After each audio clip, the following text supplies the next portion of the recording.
Welcome to Philippe and Madeline. Good evening and welcome or bienvenidos, friends of the Hispanic Society, to Las Tertulias de Arte Hispano or Hispanic art gatherings.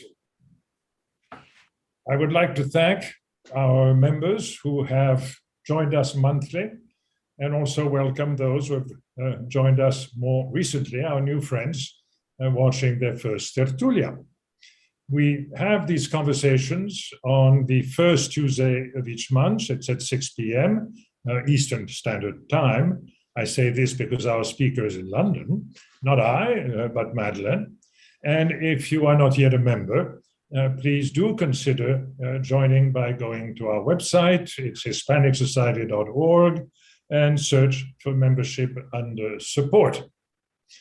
Today, I have the pleasure of welcoming Madeline Hadden, who is the guest curator and the organizer of our current and frankly stunning exhibition, which is entitled Nuestra Casa, Rediscovering the Treasures of the Hispanic Society Museum and Library. I look forward to hearing Madeleine's insights on her selection of the vast and seemingly inexhaustible collection of the Hispanic Society. And for those who are new to this program, the format is that after Madeleine's presentation, I will ask her a few questions, and all of you in the audience will have been able to post your questions, and then we will ask those as well. Just a word or two about Madeline Hadden, which is difficult to do considering the extent of her young career. It's extraordinary, indefatigable, I would say. She is currently working on a Matisse exhibition for the Museum of Modern Art. She is also the special projects manager at the Center for Curatorial Leadership. She has previously held curatorial positions. Now, hold on to your seats. At the Metropolitan Museum of Art, at the Frick Collection, at Yale University Art Gallery, at the Kramarski Collection, at the Studio Museum in Harlem, and guest curator, of course, at the Hispanic Society of America. Madeline has her BA in art history, of course, from Yale University, and her PhD from Princeton, with a dissertation entitled Local Color, Race, Gender, and Spanishness in European Painting, 1855 to 1927. I have figured out, I think, the 1855, which must be the Exposition Universelle. But for the life of me, I have not figured out the 1927, and I hope she'll tell us. She has lectured worldwide in the US, Spain, in Argentina, in the United Kingdom. She has been a teaching fellow at the University of Edinburgh, and I'm thrilled that we're with us today, and thanks to Zoom from London to speak to us about your exhibition. So the floor, rather the screen, is yours, Madeline. Thank you so much, Philippe, for that very, very generous introduction. And I will share my screen to have the chance to show you all a little bit of the exhibition. I just want to make sure that all looks good to you, Philippe. Yes, it's perfect. Perfect. Great. Well, hello, everyone. Thank you so much for being here, and welcome to this Tertulia. Again, thank you so much to Philippe. It's really an honor to be in conversation with you today about the exhibition. Thank you very much to the Hispanic Society's director, Guillaume, for inviting me to curate this exhibition. And I want to give lastly a very large thank you to the whole Hispanic Society team, who was really critical alongside me in putting this together. It would not have been possible without them, particularly Monica, Katia, Mencia, Hélène, Jose, and last but not least, Alex, who has been critical in organizing this day in particular. So as many of you are aware, the museum has been closed for renovation since 2017. And since then, a selection of the artworks that have been designated its masterpieces have been touring the world, beginning with the Prado in 2017. And then most recently, they were at the Museum of Fine Arts in Houston. And at the same time, the Hispanic Society, while being under renovation, as I'm sure many of you know, just opened its first newly renovated exhibition space, the East Gallery. And this was an opportunity to celebrate the homecoming of these objects for the 2 months of this exhibition before they'll be continuing on their world tour and going to the Art Gallery of Ontario and the Royal Academy of Art in London. So the 2-month run of Nuestra Casa is really the only opportunity you'll have to see the highlights of the Hispanic Society's collection until 2023. So it's really a special time to be able to come in and see these works back home again. In being asked to curate this exhibition, and not only did I want to be able to highlight some of the museum's greatest masterpieces, that it was really a privilege for me to be able to curate and have the opportunity to work with, but also to question what we think of when we say, when we define something as a masterpiece, and what works in the collection have been traditionally defined as its masterpieces, as part of what's really needed in the practice of art history of having public institutions that show works of art that represent fully the diverse populations to whom these institutions belong. So certain works of art in the exhibition will always have been considered among the Hispanic Society's greatest masterpieces, such as Goya's Duchess of Alba, for example, or Velázquez's Portrait of a Little Girl. But really a part of the main goal was the exhibition was to show how far the Hispanic Society's collection extends beyond the art of Spain, for which it has traditionally been known. So there's so much more to this collection than Sorolla, Velázquez, and Goya and the sorts, and you can certainly see the greatest among their works here. But among the collection are also masterpieces in a range of mediums from Latin American artists who have yet to receive prominent recognition. So Nuestra Casa truly only scratches the surface of the depths of what will be available to the public once the Hispanic Society fully reopens its doors. It gives you a kind of sneak peek of what that will be like. And visitors will really leave with an understanding of the Hispanic Society as being possibly, if I think truly the most important collection in the United States in which to encounter the cultural heritage of the Spanish and Portuguese speaking worlds. Entitling the exhibition Nuestra Casa, or Our House in Spanish, it was very important to me to underscore that this exhibition is a homecoming for visitors who have loved this museum for a while and have not been able to see their favorite works over the past 5 years, but also that this museum is a home for many who did not know that it existed in New York City, and to welcome them into its doors. The exhibition is free to anybody who wishes to visit, and that will be true of all the East Gallery exhibitions, and to invite you to come for an hour or 2 hours, come many, many times again, and to really underscore the critical role that the Hispanic Society plays within its local neighborhood in particular. So your bienvenida to the exhibition is a gallery of only 2 paintings. Diego Velázquez's Portrait of a Little Girl, which I've mentioned and that you see here, this painting here, paired with Jose Agustin Arrieta's The Young Man from the Coast. And looking at these portraits side by side really shows you the true diversity of what it means to represent the Hispanic world, and that the Hispanic Society is one of the only places in the world where you could see 2 portraits like this side by side with one another. Jose Agustin Arrieta, El Costeño, is the painting that welcomes you when you walk into the exhibition. And it was important, as you've seen, it's also the painting that's on the banner that's welcoming you into the gates of the museum.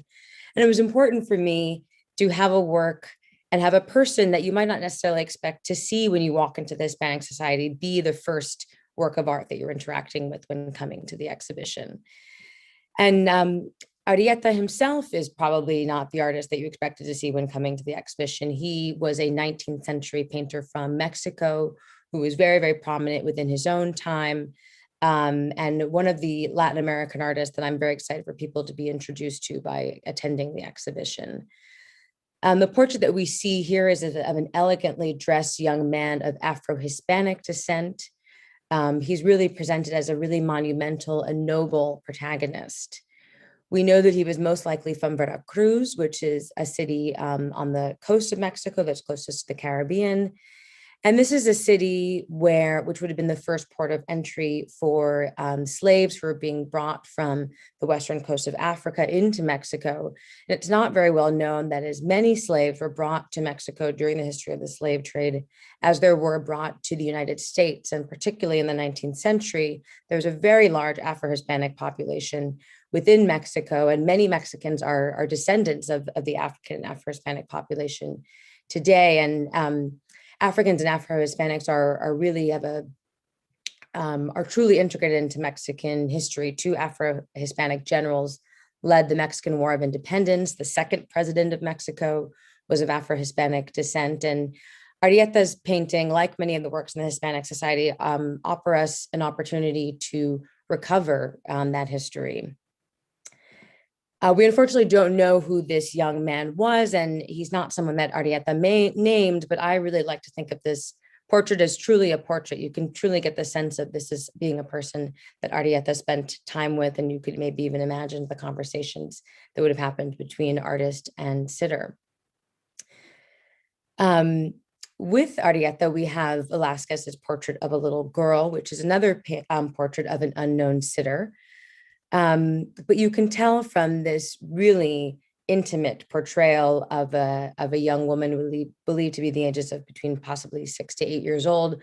This was somebody that Velázquez was potentially very close with. We believe it might have been one of his granddaughters, and we know that this is a painting that he owned and was in his studio after his death, but we're not entirely sure of who she was. And this is a work, although in contrast to the Arrieta painting, which is a more recent acquisition for the museum, Velázquez's portrait is one that the museum has had since 1909. It was originally acquired by Archer Huntington's mother, Arabella Huntington, and is an example of a work that many people will be coming back to the museum to see again. And so this kind of pairing of old friends with the Velázquez and new friends with the Arrieta that you'll be seeing throughout the exhibition. Some works that I know people will be very excited to have the chance to see again, along with some surprises as well.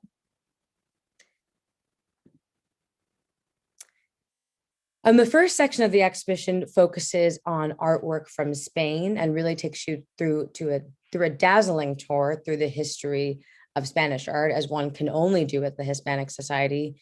The oldest object in the exhibition as a whole, and in this part of the exhibition, is from 966 CE. That's this small box here, which is known as a pyxis, and is from Cordoba and was created during the time that Spain was ruled by the Islamic Caliphate. And the oldest work in the exhibition is actually an Anthony Tapies painting from 1961. So it really shows you how the Hispanic Society can take you through the history of Spanish art over 1,000 years. And there's really nowhere else outside of Spain that you can experience something like this. Most of the works of art in this portion of the exhibition were acquired by Huntington. So they have been in the museum on 155th Street for at times over 100 years or close to 100 years. I'll just highlight some of the ones that you can see here. We have Zurbarán's Sant Emeritiana. We have here possibly the most famous painting in the museum's collection, Goya's Duchess of Alba, who is very much like the matriarch of the museum. We have Mariano Fortuny's Arabs Ascending a Hill. And the exhibition, this part of the exhibition is organized somewhat chronologically, and it continues on into Spanish art from the early 20th century. Artists who were particularly close, many of them were particularly close to Huntington. Many of them were his contemporaries that he knew personally, and shows that Huntington was really interested not only in collecting art from Spain's history, but also showing contemporary art of the modern moment, and that being a critical part of his vision of the Hispanic world as well. So one work in the exhibition that I wanted to highlight in particular today is Ignacio Zuloaga's The Family of the Bullfighter. And in part because in showing a lot of Spanish art from the early 20th century, that was important to me, as I said, not only because of the relationships of many of these artists with Huntington and showing how this is an institution that has always been about collecting the contemporary and continues to do so. But many people don't know very much about Spanish art between Goya and Picasso, and the Hispanic Society is one of the few places in New York and the United States that you can really learn about that history of Spain's artwork that we haven't all been exposed to as much. And you really don't have a chance to see works like, or artists like Zuloaga unless you travel to Spain, except for at the Hispanic Society. This painting, The Family of the Bullfighter, depicts what we think is a close-knit families that would have been part of the bullfighting tradition that was particularly prominent in early 20th century Spain, and that Zuloaga was very interested in depicting. But we actually know from research that although it seems like we can see, the moments of tensions and discord that you would expect among a family within these figures, that these are actually a group of models that Zuloaga had posed for him. And we know that in particular because of the woman standing here in the green dress, who is actually his cousin, who's a woman that we see in many of Zuloaga's work repeatedly. She was one of his favorite models. And that's a really interesting fact to me because I think it's a testament to Zuloaga's skill as an artist that he really convinces us that we're looking at the family dynamics of a bullfighting family and a bullfighting tradition, and that he's able to capture that and how he tells the models and captures the models interacting with one another.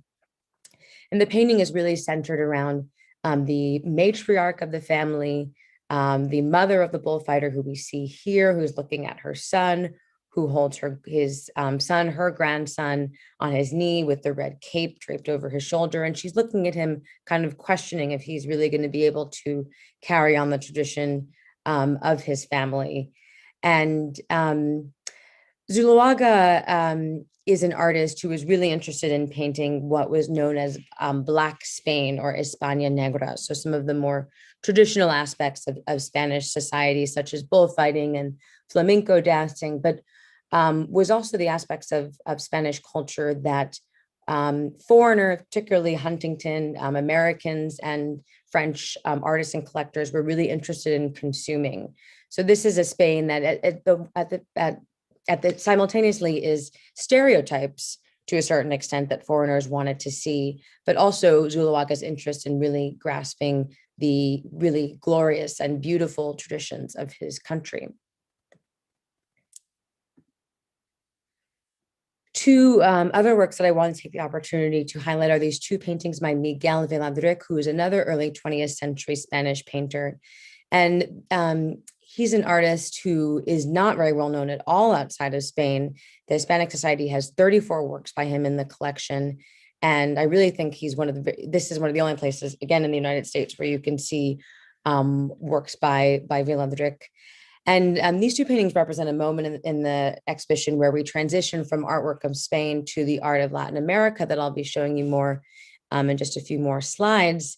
And these two paintings were the perfect opportunity to do that because Viladrich was an artist who spent much of his career working in Latin America, and he ultimately died in Buenos Aires. And these two paintings are called The Woman from Montevideo and The Man from Montevideo, are from a series of portraits that we know that he created between 1923 and 1925 when Viladrich was living in Uruguay in Montevideo. We unfortunately don't know very much about who either of these sitters were, but they're part of a series that portraits that Viladrich did, particularly of the African and Afro-Hispanic population within Montevideo, that group of works that he actually exhibited all together.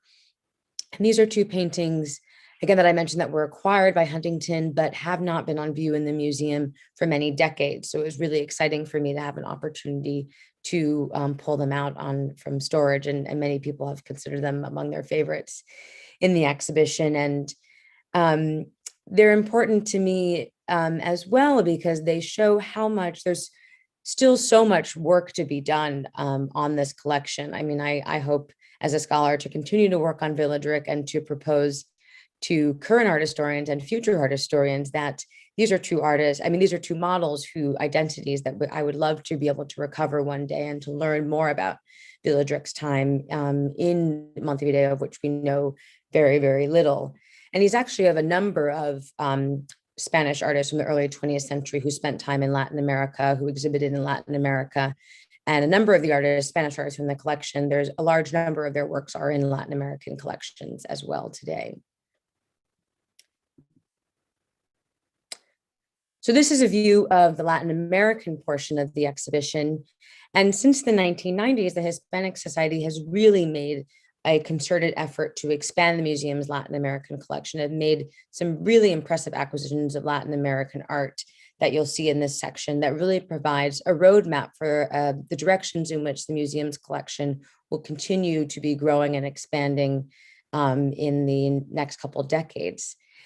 And the exhibition in this sense, and the museum as a whole, really shows that the histories and art histories of Spain and Latin America are absolutely intertwined. There was so much inter-exchanging and dialogue. And Spanish artists had as much of an influence upon Latin American artists as vice versa. And that's something that really truly needs to be discussed more and more. Some of the works that you can see here that are in the exhibition, in the foreground, we're looking at a series of cases of watercolors by the Afro-Hispanic of artists, Pancho Fierro, who worked in Lima in 19th century, and his work are really some of the best depictions of the truly diverse population that lived in 19th century Lima, almost as diverse as we could think of as New York in the year 2022. The painting that we see here is also by another Afro-Hispanic artist who worked in Puerto Rico in the 18th century named Jose Campeche. The work that we see here that I'll go into a little bit more detail of is an example of 18th century Mexican Casa Painting. And the sculptures that we see here that some of you might recognize from the Gilded Figures exhibition are a group of sculptures by the Ecuadorian artist Caspicara. And one thing I want to make sure not to forget, and that is emphasized in the exhibition, is that although a number of these acquisitions are more recent, Huntington was prescient in his view that the Hispanic Society needed to include Latin American art. He always saw the museum a museum of the Hispanic world, not only including artwork from Spain, but certainly including artwork from Latin America. And a number of works in this portion of the exhibition, the Pancho Fierro watercolors, not these in particular, but the collection that's in the museum, were first acquired by Huntington himself. And Huntington first gets his idea to found a museum of Hispanic art from a trip that he takes to Mexico with his family. So although for some this might seem, collecting Latin American art might seem like a new direction for the museum, it's really something that is part of the very founding principles of the institution. So one moment I wanted to highlight from that is a section of the exhibition that talks about Potosí, which is a city that is in what we now know as Bolivia, at the time was known as Alto Peru. And two works that I've chosen to show in the exhibition are a map of the silver mines at Potosí paired with this beautiful silver tray from the same area.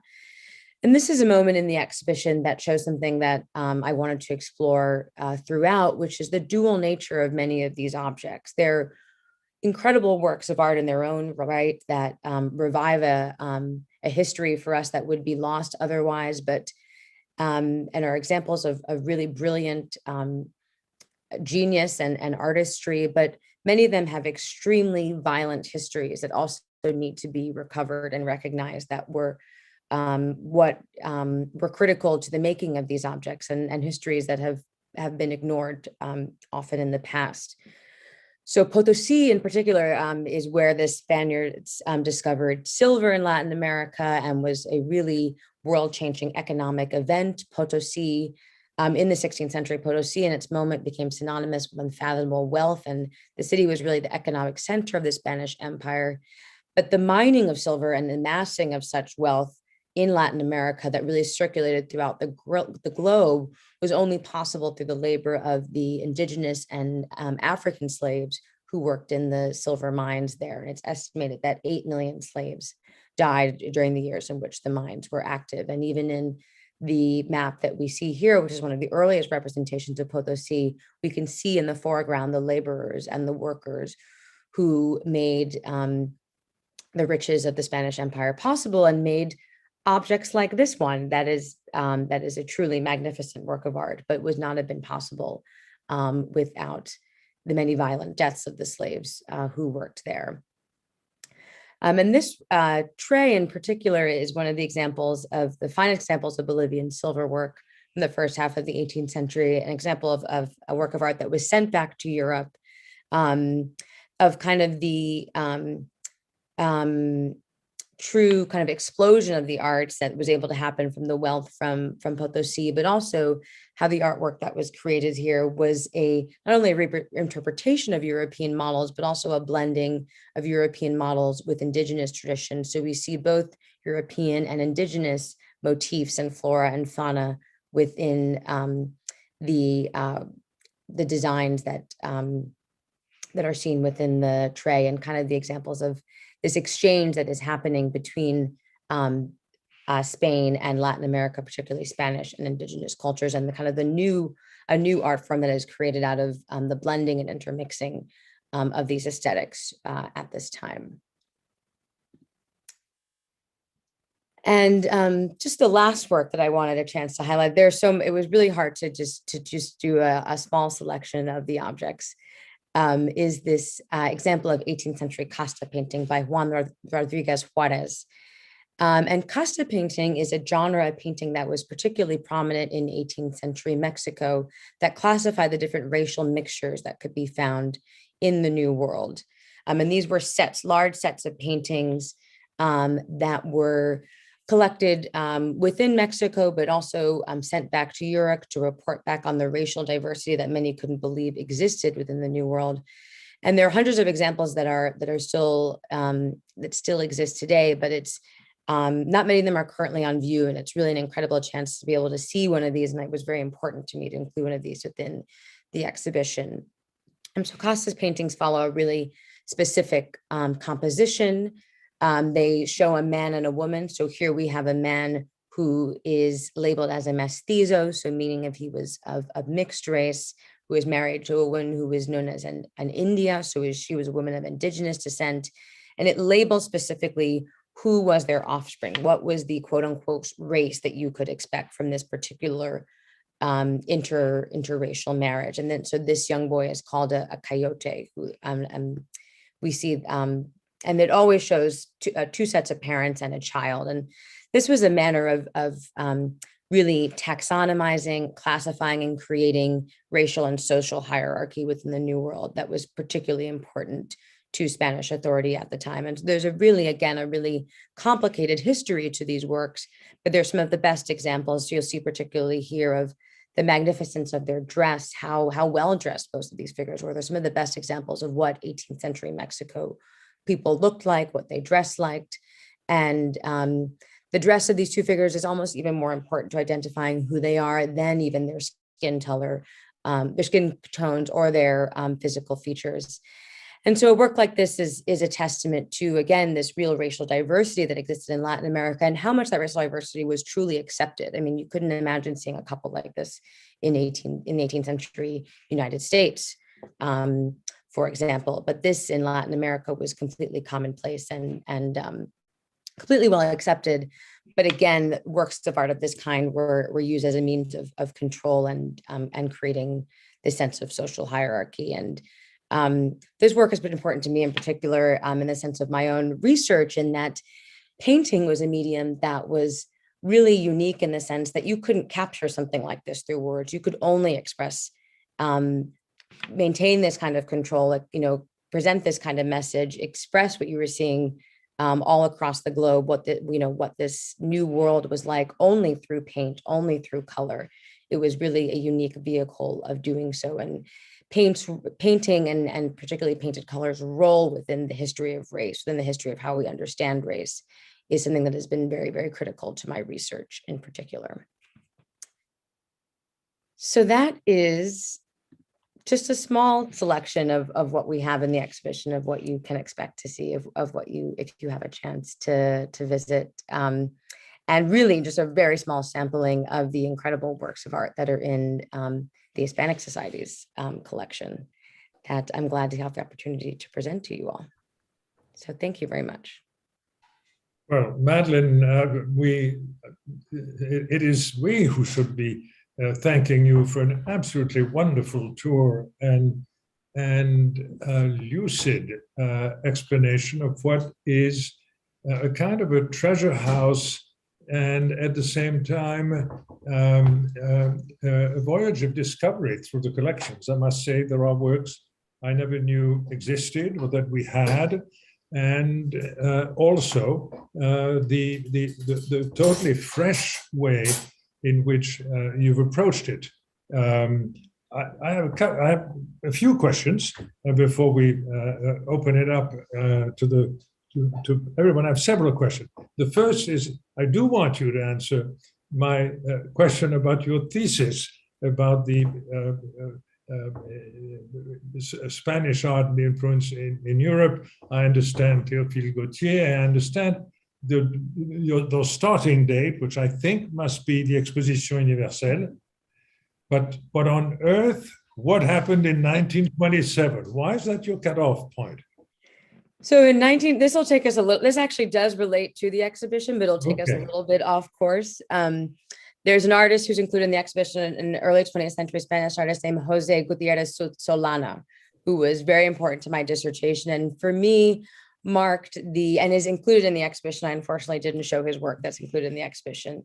But in my dissertation, argued that in 1927, he had a very large retrospective in Madrid that for me was very important to this kind of conclusion of Spain's dialogue with what were the particularly French and Americans' perceptions of the Spaniards as being on the edge of Europe, as being where North Africa began.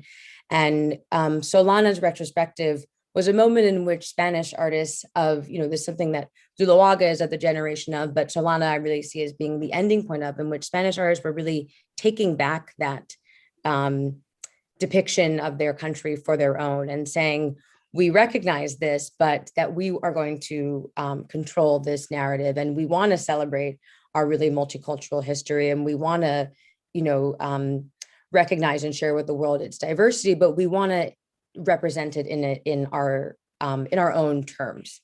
And painting is so critical to, again, this role of painting to self-identity, to thinking of one's race, to thinking of one nationalism. Painting is so key within the history of Spanish art to kind of reckoning with what it means to be Spanish and what makes Spain so unique from the rest of Europe in particular. And so this 1927 retrospective that is much not as well known as the Universal Exhibition, so I wouldn't expect most people to be able to identify that date. But Solana, again, an artist who I was so excited to include in the exhibition in Nuestra Casa, because he's not someone who you can see much of his work in the United States, but is really critical to the end of that story. Well, that's very clear, and I'm glad I asked the question, because in a sense, it goes back to the Zuloaga that you showed, which to a certain degree is painted to kind of feed the market and the perception of Spain as bandits, women in mantillas and fans, and toreros. And Solana, I gather, is a hinge that changes back to the kind of different view of Spain. Let me ask you a different kind of question. Because your slides, which were excellent, are slides of individual works. And what we did not have, for example, when you showed the Arrieta and the Velázquez, is the fact that you have them, although catty-cornered, side by side.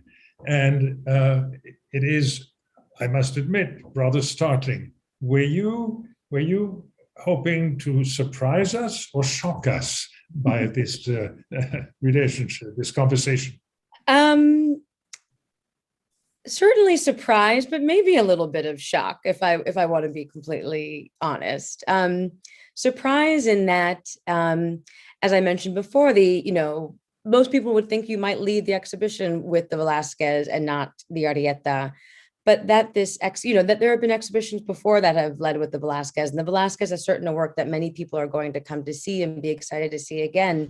But that one of the points of coming to the Hispanic Society is, again, not only to see old friends, but to meet new friends and to see a work like Arrieta, work that you might not have been familiar with before, but that this is a museum where you're going to come to learn about artists that you've, traditions, artists and traditions that you've never experienced before. And that it's a really important institution in how it's able to do that. And, particularly not only in thinking about Arrieta as being a Mexican artist and tradition of 19th century Mexican paintings, people are not so familiar with, but in having a person of color be the first, the face that's opening you, and the banner outside in the museum, and also the face that you see when you walk into the exhibition. That was very important to me. Tracing the diverse history of Latin America, particularly the Afro-Hispanic history, was especially important to me to the exhibition. So, and I guess for some, it might be shocking to put an artist like Arrieta in dialogue with Velázquez. But as I mentioned before, I think what is so special about the Hispanic Society, it's one of the few institutions where you're able to do that and to show that all of this is part of this very complex idea of Hispanic cultures, and that has to be plural and not singular, but that all of these works are interrelated to one another. And it's fascinating, I think, to put them in dialogue with each other. Again, as I said, they're two unknown portraits. It's really interesting to think about how these two artists approached portraiture, and the difference between portraiture and type, and where typology blends into portraiture, which I think we see in particular with the Arrieta. And why don't we see something like Velázquez's portraits as a type, but we would always see the Arrieta potentially as a type is a question that I think it's exciting to be able to put into dialogue. So surprise and maybe a little bit of shock, but I hope shock in a good way. Well, yes, because what it does is immediately set the tone of many of the various conversations you created within the exhibition, and the originality of the choice. It's not yet again the same conventional chronological view that you've given us. And you showed on the screen, for example, the silver, the beautiful Bolivian silver, and that depiction of the mines, the silver mines in Potosi. And what our viewers should know is that Madeleine put them in the same vitrine. You have hung on the wall the slaves or enslaved people who are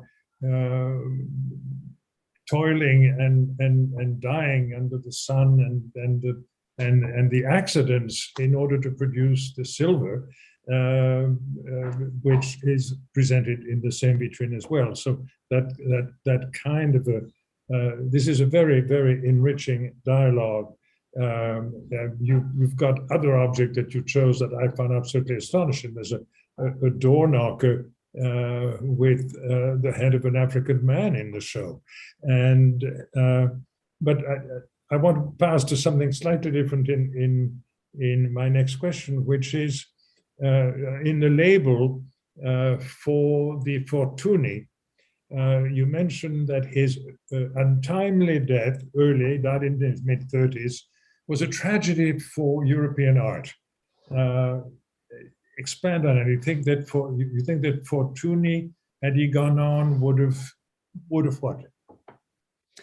I think, again, as I said, many people outside of Spain or in the United States in general don't know very much about between Goya and Picasso. And Fortuny is, I think, a name that maybe we could have known about in that, interim period. He was really a remarkable artist. I wish I again, it's so hard to choose which works to focus on. I wish I could have shown in more detail his Arab Descending a Hill, which is a really brilliant painting of a scene. We know that it was fictionalized, but Fortuny spent a portion of his career working in Morocco. He goes there initially to depict the Spanish-Moroccan War, and then continues to travel there.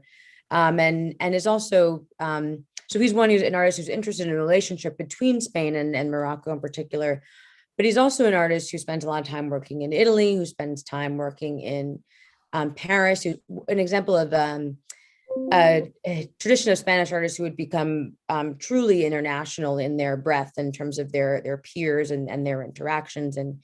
And he is also an artist. And again, I wish I could pull up the painting, but it's a very realistic image, but one that becomes what we would call, impressionistic, even though he's pre the Impressionists. It starts to the image starts to fall away and become almost abstract and decorative at the same time that you really have this sense of these soldiers and their colorful garbs ascending this hill.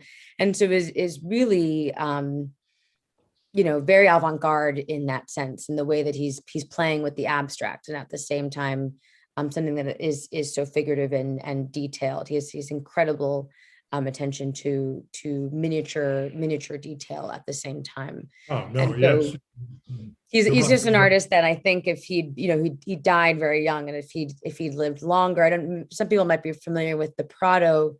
I can't remember exactly in the year, but not that long ago, did a fantastic retrospective of his work. Yes, huge. It was no more than 3 or 4 years ago. Okay, yes. Yes. I have one last question before I turn it over to our audience. And it's about, these paintings are really quite unusual. And you described it well, the casta painting. And the way you talked about the casta painting projects that essentially they were rather neutral, non-judgmental, that they were not meant to downgrade one race or one mixed person versus another, but were truly of a documentary nature. Is that correct? No, I wouldn't say that. I'm sorry if what I said did come across maybe someone in that way, because they certainly, and it's hard to see an individual Costa painting on its own, because they were truly meant to have been seen as, multiple works that created a hierarchy. So they are documentary, not really, because they're not depicting, real, the artists might have worked with, an artist like Juarez might have worked with models, but they're not, depicting portraits of people. They really are types, and they are documentary in terms of, I think they're really fantastic representations of dress and costuming of the time and the attention to detail of that. But they're certainly not neutral. I mean, there's like even in this need to understand what every single racial combination could create. I mean, that's obsessive. It's a need to control, a need to understand those who are different from you, a need to have a sense that all the different racial mixtures that were coming in Latin America, there's certainly a very racist history to them at the same time, in needing to really comprehend what the Spaniards were afraid of, and if you are afraid of something, you try to know it, you try to represent it, and representing allows you to feel like you're controlling it. And it's giving them this sense of control and authority in a world that was really out of their control, and that really could not be of their own making. And so they come from, another example of works in the exhibition and the museum in general that come from a very, very complicated history. I think we can see their merits historically now in terms of what they give to us, in terms of what we can learn about that time, but certainly a really, dark and complicated history at the same time. I think that's a very clear and wonderful explanation. I'm glad I asked the question. Brian or Alex, are there any questions from our audience? Yes, two members have continuing interest in the Costas paintings. Haley Hobson asks, does the museum have other Costas paintings in its collection? And also about other media. Is this work of taxonomy, does this exist beyond painting at the time? And then another member asked if you can perhaps talk a little bit more about who in society was commissioning these works and where they were displayed. Thank you for both of those questions. For the first question, the painting I showed is the only example of Casa painting that's in the Hispanic Society's collection. Maybe there will be more in the future. When one comes up, it's really a great opportunity to get a work like that. I'm so glad about the question about would you see examples of this type of painting in different, or these types of representations in different media? Because there's another work in the exhibition that is a book of kind of explaining to the Spanish what the world in Mexico was like, that shows a very similar representation of pairings of a man and a woman, explaining this is, they are indigenous, and you see that from their skin tone and from their dress, and then that this man and woman is, they're a mulatto, and then so this is something that you would see in all different types of mediums. It wouldn't necessarily be restricted just to painting, and this kind of questioning of what exactly these needing to really document and again create a hierarchy of these racial mixtures is something that you see in all different types of mediums during the period. And I mean, not only just restricted only to visual art, it also was takes place in written form as well. And I just forgot that the second question was who in society was commissioning these works, and in what context were they displayed? So these works were commissioned mainly for two patrons.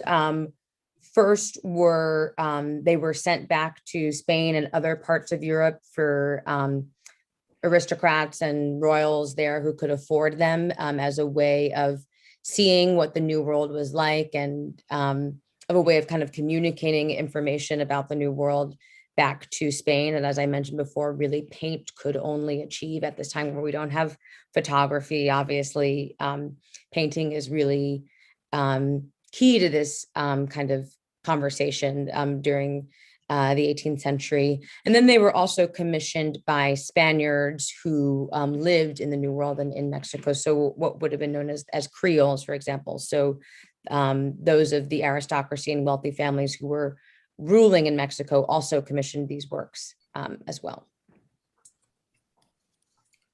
And then another member, Keith Christensen, has a question about the Arieta Costeño, and he's asking if Arieta would have been aware of European examples of fruit vendors, fruit sellers, this kind of imagery in European art, if that would have informed Arieta. Yes, Arieta is an artist who we know trained in one of the academic schools in Puebla, in Mexico, and maybe wouldn't have seen European models of this firsthand. It's kind of depending on what would have been available in terms of the physical works of art that he could have seen, but would have been aware of this from teachers, from prints, certainly from other kinds of representation that would have been able to distribute what these paintings looked like. And so he certainly would have been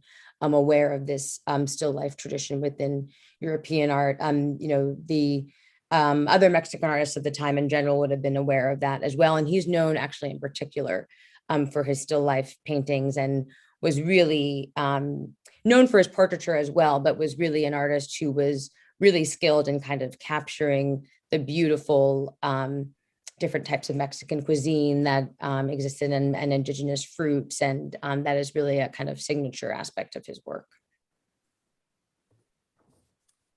Another member asks if you can't talk about the role of the decorative arts in the exhibition, beyond the Potosi silver. Oh, yes. I guess I might have privileged painting, unfortunately, which I tried not to do and that's why I included some of the installation shots. So you could see there are not only there are decorative arts within the exhibition as well. And my background is in painting, so I have to say I may be skewed in that direction a bit more.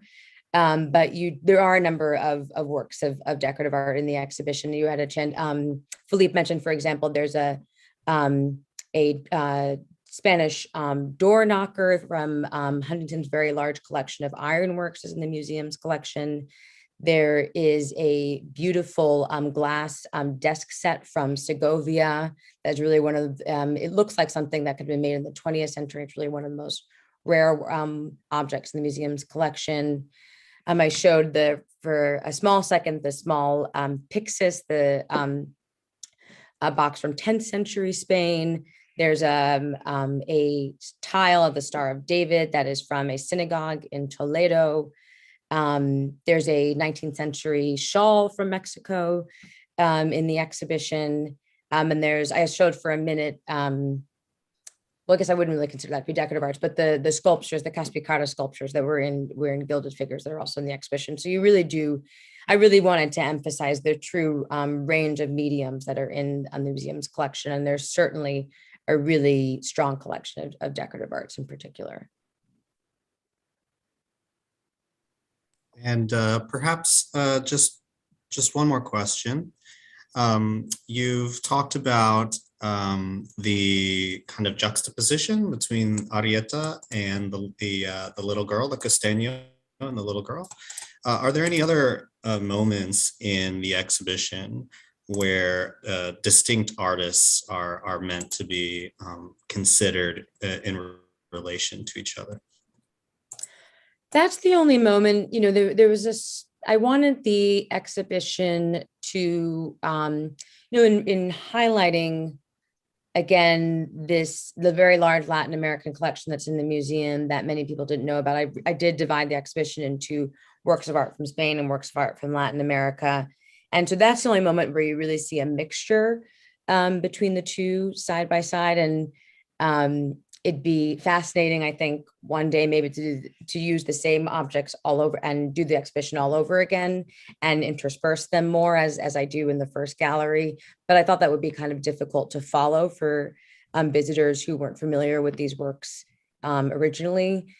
But one other moment where there's an interesting pairing in the Latin American section of two objects that you wouldn't necessarily see side by side with one another is the Casa Painting, which is next to this painting by Jose Campeche, who's this Afro-Hispanic artist from 18th century Puerto Rico. And it's of an aristocratic woman who was the wife of the governor of Puerto Rico. And you see her very beautifully done up in the governor's mansion in San Juan.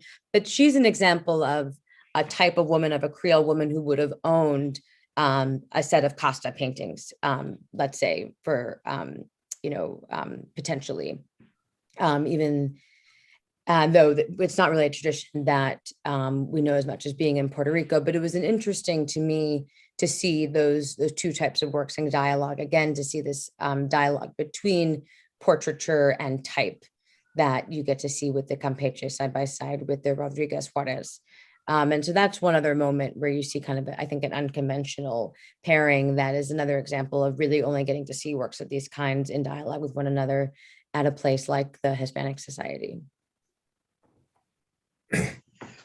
Well, I think of the clarity with which and the directness with which you would address these questions.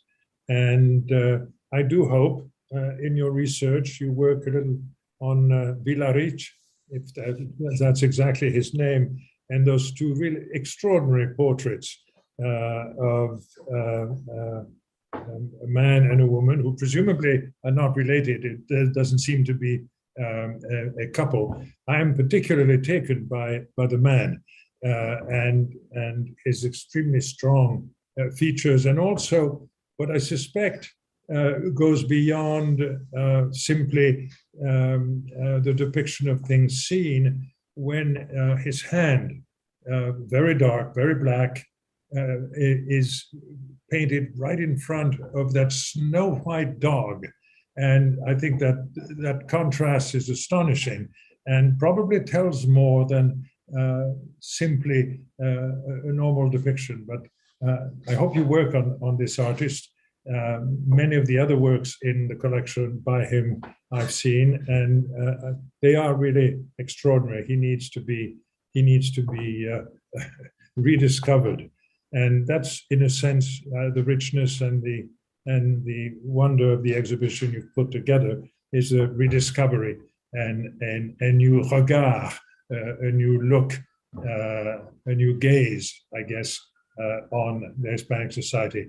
So I thank you, Madeleine, again for really the presentation. I would like to thank the sponsors of the presentation, Grow Annenberg and CNN en Español. They made the Nuestra Casa show possible. The exhibition, I'd like to remind everybody, is open free of charge, and it's open from Thursday to Sunday. So don't come any day that is not Thursday through Sunday, please. And noon to 6 p.m., I believe, in the afternoon. The next Tertulia will be the first Tuesday in, are we in March? We're in March. So the first Tuesday in April. And you'll have to look at your calendar. I think it's the 5th.